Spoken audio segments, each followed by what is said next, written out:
Welcome to Thoughts on the Market. I'm Anzoategui from the Global Economics team, along with my colleagues, bringing you a variety of perspectives. Today, I'll be talking about the global impact of China's reopening. It's Monday, April 10 at 3 p.m. in New York. At the end of 2022, China scrapped all COVID-0 policies and laid out a growth-focused policy agenda for 2023. By mid-January, around 80% of the population had COVID, but infections are now much lower, mobility is improving, and China's economy seems to be taking off. We estimate China's growth will reach 5.7% in 2023, primarily driven by a rebound in private consumption. This is the first time in 4 years that COVID, regulatory, and economic policy are all pushing in the same direction. Since the Chinese Party Congress in October 2022, the administration has swung to a pro-business stance, and we expect fiscal easing and monetary support to continue. Furthermore, China's big tech regulation has entered an institutionalized and stable stage, and we don't expect new aggressive measures any longer. Although China's growth is expected to be strong in 2023, it is off a low base, and it will take time for private sentiment to come back. So we expect fiscal easing to continue at least through the first half of 2023.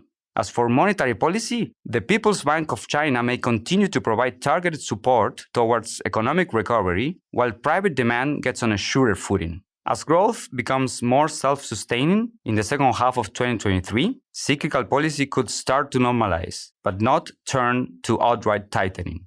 Against this macro backdrop, we believe that services such as tourism, transportation, and food services will drive the recovery. During the pandemic, mobility restrictions and social distancing policies caused a much more serious drag on services compared to good producers. And China is no exception to this pattern. But the services versus good distinction is also key for assessing the global implications of China's reopening. Investors often ask to what extent China's reopening will translate into higher economic growth elsewhere. Historically, a China economic acceleration typically acts as a demand shock to the global economy. China's higher aggregate demand means higher exports to China from the rest of the world and greater economic activity globally. And more global growth coming from a demand push usually contributes to higher commodity prices, a weaker dollar, and potential higher risk appetite leading to lower interest rates in emerging markets. This, of course, is good news, especially for EM. But the devil is in the details, and China's recovery being primarily driven by services is a key factor, one perhaps underappreciated by the market.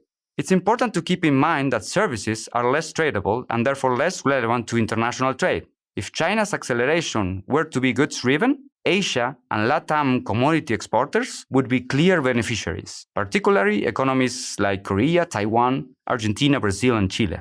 But the situation is different when services lead the way, and the relative advantage of manufacturing-intensive Asian economies is less obvious in this case. Ultimately, our work suggests a more services-driven rebound in China would be less relevant for the global economy. Thanks for listening. If you enjoyed the show, please leave us a review on Apple Podcasts and share thoughts on the market with a friend or colleague today. The preceding content is informational only and based on information available when created. It is not an offer or solicitation, nor is it tax or legal advice. It does not consider your financial circumstances and objectives and may not be suitable for you.